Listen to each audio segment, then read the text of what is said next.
Welcome back to my channel. ഞാനിന്ന് വന്നിട്ടുള്ളത് മലബാറിസിന്റെ special സ്നാക്കായ ഏലാഞ്ചി ആയിട്ടാണ്.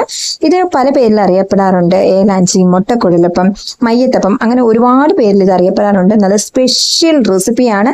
അടിപൊളി ടേസ്റ്റ് ആണ്. നമുക്ക് ഒരുപാട് ടൈമൊന്നും വേണ്ട ഉണ്ടാക്കിയെടുക്കാനായിട്ട്. അധികം ഇൻഗ്രീഡിയൻറ്റ് ഒന്നും തന്നെ വേണ്ട. എല്ലാവർക്കും ഒരുപോലെ ഇഷ്ടപ്പെടുന്ന ഈ സ്നാക്ക് അപ്പം നമുക്ക് എങ്ങനെ ഉണ്ടാക്കുന്നതെന്ന് നോക്കാം. അപ്പൊ ഇതുവരെ എന്റെ ചാനൽ സബ്സ്ക്രൈബ് ചെയ്യാത്തവരൊന്ന് സബ്സ്ക്രൈബ് ചെയ്തേക്കണം. അടുത്തുള്ള ആ നോട്ടിഫിക്കേഷൻ ബട്ടണിൽ ഒന്ന് പ്രസ് ചെയ്യുക. ഞാൻ ഇന്ന് പുതിയ വീഡിയോ നിങ്ങൾക്ക് നോട്ടിഫിക്കേഷൻ ആയിട്ട് വരുന്നതാണ്. അപ്പൊ നമുക്ക് റെസിപ്പിയിലേക്ക് കിടക്കാം. അപ്പൊ നമുക്ക് ഏലാഞ്ചി ഉണ്ടാക്കാനായിട്ട് ഞാൻ ഇതുപോലെ ഒരു ബൗളിലേക്ക് ഇവിടെ മൈദപ്പൊടിയാണ് എടുത്തിരിക്കുന്നത്. ഇത് ഏകദേശം ഒരു 3 എണ്ണത്തോളം ഉണ്ടാക്കാനായിട്ടുള്ളതുണ്ട്. ഇതിലേക്ക് ഇനി ഒരു മുട്ട പൊട്ടിച്ചൊഴിച്ച് കൊടുക്കുക. മുട്ടയുടെ ഫ്ലേവർ ഇഷ്ടമില്ലാത്തവരാണെങ്കിൽ മുട്ട ചേർക്കാതിരുന്ന് വെച്ചാൽ മതി. 2 രീതിയിലും ഉണ്ടാക്കിയിട്ടുണ്ട് ഞാൻ. രണ്ടിനും ടേസ്റ്റ് ആണ്. മുട്ട ഉണ്ടാക്കുമ്പോൾ ഒരല്പം ടേസ്റ്റ് കൂടുതലുണ്ടെന്നാണ് എനിക്ക് തോന്നിയിട്ടുള്ളത്. ഇനി ഇപ്പൊ മുട്ടയുടെ സ്മെല്ല് ഇഷ്ടമില്ലെങ്കിൽ നിങ്ങൾക്ക് ഒരു ഇത്തിരി വാനില എസൻസ് കൂടെ ആഡ് ചെയ്താൽ മതി. ഇനി നമുക്ക് അതിലേക്ക് കുറച്ച് മഞ്ഞൾപ്പൊടി ആഡ് ചെയ്ത് കൊടുക്കുക. പിന്നെ ഇതിന് മധുരത്തിനായിട്ട് ഒരു 1.5 ടീസ്പൂണോളം അളവിൽ പഞ്ചസാര കൂടെ ചേർത്ത് കൊടുക്കുക. നമ്മൾ ഇതിനകത്ത് വെക്കുന്ന ഫില്ലിങ്ങിന് ഓൾറെഡി നല്ല മധുരമാണ്. അപ്പോൾ ഓവറായിട്ട് നമ്മൾ ആദ്യം തന്നെ മധുരം ഇട്ട് കൊടുക്കണ്ട.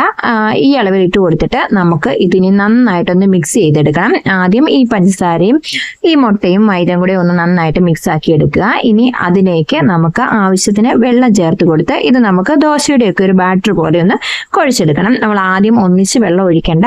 ഒരു അല്പം ആദ്യം ഒഴിച്ചതിന് ശേഷം നമുക്ക് അളവ് നോക്കിയിട്ട് പിന്നീട് ഒഴിക്കാം. അപ്പൊ ആദ്യം കുറച്ച് വെള്ളം ഞാൻ ഒഴിച്ചു കൊടുത്തിട്ടുണ്ട്. ഇത് നമുക്ക് നന്നായിട്ടൊന്ന് മിക്സ് ചെയ്ത് കൊടുക്കാം.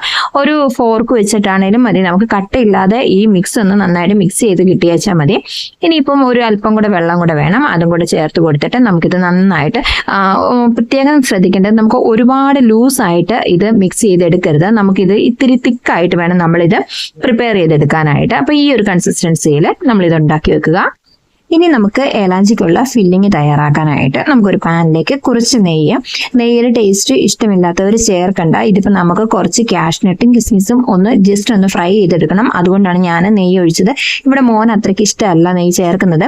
പക്ഷെ അത് ഫ്രൈ ചെയ്തെടുക്കേണ്ടത് കൊണ്ട് മാത്രമാണ് ഞാൻ നെയ്യ് ചേർത്തത്. നെയ്യ് ചൂടായി വന്ന സമയത്തേക്ക് നമുക്കതിലേക്ക് കുറച്ച് കാഷ്നട്ടും കിസ്മിസും കൂടെ ചേർത്ത് കൊടുക്കാം. കാഷ്നട്ട് ഇതുപോലെ പൊടിച്ച് ചേർക്കുവാണെങ്കിൽ നമ്മൾ ഏലാഞ്ചി റോൾ ചെയ്യുന്ന സമയത്ത് നമുക്ക് റോൾ ചെയ്യാനായിട്ട് എളുപ്പമായിരിക്കും. അതിനാണ് ഞാൻ ഇതുപോലൊക്കെ കാഷ്യൂ ചെറുതായിട്ടൊന്ന് പൊടിച്ച് ചേർത്തത്. ഇതൊന്ന് ജസ്റ്റ് ഒന്ന് ഒരുപാട് അങ്ങ് ഫ്രൈ ഒന്നും ആവണ്ട, ചെറുതായിട്ടൊന്ന് ഫ്രൈ ആയി വരട്ടെ. കാഷ്യൂവും കിസ്മിസും ഇപ്പൊ ഫ്രൈ ആയിട്ടുണ്ട്. ഇതിലേക്ക് നമുക്ക് ഇനി അടുത്തായിട്ട് ചേർത്ത് കൊടുക്കേണ്ടത് തേങ്ങയാണ്. നമുക്ക് എത്രത്തോളം ഫില്ലിങ് വേണം ആ ഒരു അളവിലാണ് നമ്മൾ തേങ്ങ ഇതിലേക്ക് ചേർത്ത് കൊടുക്കേണ്ടത്.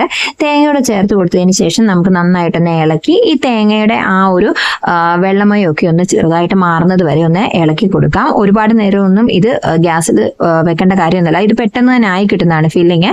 അപ്പൊ ജസ്റ്റ് ഒന്ന് ഇളക്കി കൊടുത്തിട്ട് ഒരു 2-3 സെക്കൻഡ് ആകുമ്പോഴത്തേക്ക് തന്നെ ഈ തേങ്ങയുടെ ആ ഒരു വെള്ളമയൊക്കെ ഒന്ന് മാറി കിട്ടും. ഇനി ഇതിലേക്ക് നമുക്കൊരല്പം ഏലക്ക ചതച്ചും കൂടെ ഇട്ട് കൊടുക്കാം. ഇപ്പൊ ഏകദേശം ആ വെള്ളമയം ഒക്കെ ഒന്ന് മാറിയിട്ടുണ്ട്. ഇനി നമുക്ക് ഇതിലേക്ക് ആവശ്യത്തിന് മധുരം, ഞാനിപ്പോൾ ഒരു 3 ടീസ്പൂണോളം അളവിലാണ് മധുരം ചേർക്കുന്നത്. നിങ്ങൾ എത്രത്തോളം ആണോ മധുരം വേണ്ടത് ആ അളവിൽ മധുരവും കൂടെ ചേർത്തിട്ട് നന്നായിട്ടൊന്ന് ഇളക്കി യോജിപ്പിച്ചെടുക്കുക. ആ പഞ്ചസാരയൊക്കെ നന്നായിട്ടൊന്ന് അലിഞ്ഞ് ആ തേങ്ങയുമായിട്ട് നന്നായിട്ടൊന്ന് മിക്സ് ആക്കി എടുക്കുക. ഒരുപാട് നേരം ഒന്നും തീയിൽ വെക്കണ്ട, ചിലപ്പോൾ പെട്ടെന്ന് ഇത് കരിയാനായിട്ട് ചാൻസ് ഉണ്ട്.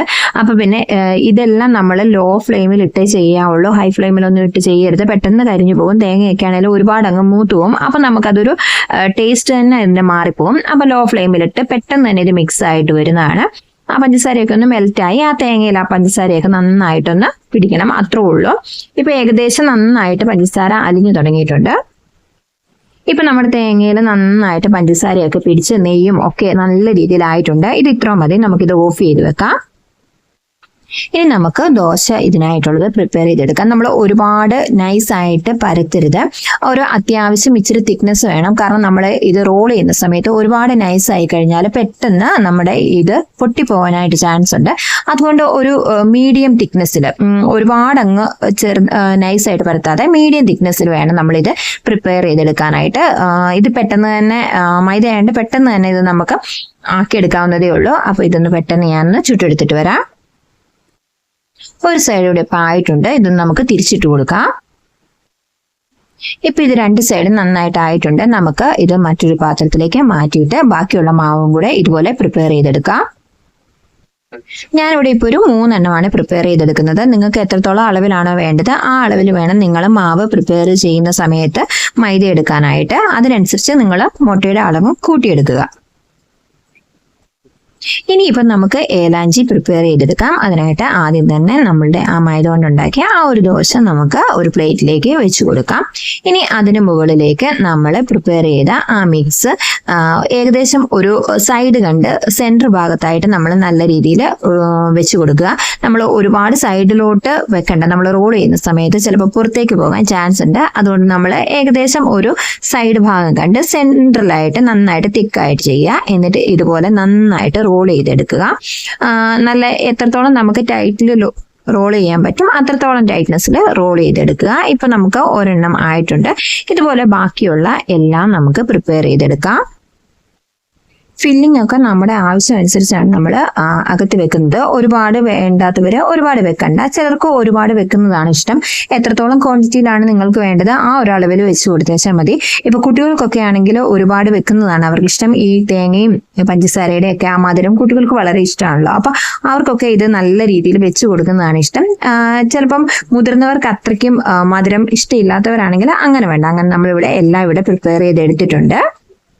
അങ്ങനെ നമ്മുടെ മലബാർ സ്പെഷ്യൽ ഏലാഞ്ചി ഇവിടെ റെഡി ആയിട്ടുണ്ട്. വളരെ പെട്ടെന്ന് തന്നെ നമുക്ക് ഉണ്ടാക്കിയെടുക്കാവുന്നതല്ലേ ഉള്ളൂ. ഒരുപാട് ടൈം ഒന്നും വേണ്ട. ഈവനിങ് സ്നാക്കായിട്ട് നമുക്ക് നല്ലൊരു റെസിപ്പിയാണിത്. അടിപൊളി ടേസ്റ്റുമാണ്. ആ തേങ്ങയും പഞ്ചസാരയുടെയും ഒക്കെ മധുരവും ഒക്കെ കൂടി ആകുമ്പോഴത്തേക്ക് നല്ല അടിപൊളി ടേസ്റ്റാണ്. പ്രത്യേകിച്ച് ഇത് പറയേണ്ട കാര്യമൊന്നുമില്ല. മലബാറിസിന്റെ എല്ലാ സ്നാക്കും അങ്ങനെയാണോ, വളരെ ടേസ്റ്റാണ്. അവരുടെ സ്വീറ്റ്സിനാണ് കൂടുതൽ. എല്ലാ സ്വീറ്റ്സിനാക്കും അടിപൊളിയാണ് അവരുടേത്. ഒരുപാട് എനിക്കിഷ്ടമാണ് അവരുടെ സ്നാക്കൊക്കെ. അപ്പൊ ഈ ഏലഞ്ചി ഉണ്ടാക്കിയെടുക്കാനായിട്ട് അധികം ടൈം ഒന്നും വേണ്ട. കൂടി വന്നാൽ ഒരു 10 മിനിറ്റ് മാത്രം മതി. ഒരുപാട് ഇൻഗ്രീഡിയൻറ്റ് ഒന്നും തന്നെ നമ്മൾ ഇതിൽ ചേർത്തിട്ടില്ല. നമ്മുടെ വീട്ടിലുള്ള എല്ലാ സിമ്പിൾ സാധനങ്ങൾ വെച്ചിട്ടാണ് നമ്മളിത് ഉണ്ടാക്കിയിട്ടുള്ളത്. അപ്പൊ ഇന്നത്തെ ഈ റെസിപ്പി എല്ലാവർക്കും ഇഷ്ടമായി എന്ന് വിചാരിക്കുന്നു. എല്ലാവരും ഇതൊന്ന് ട്രൈ ചെയ്ത് നോക്കണം. നിങ്ങൾക്ക് എല്ലാവർക്കും തീർച്ചയായിട്ടും ഈ സ്നാക്ക് ഇഷ്ടമാവും.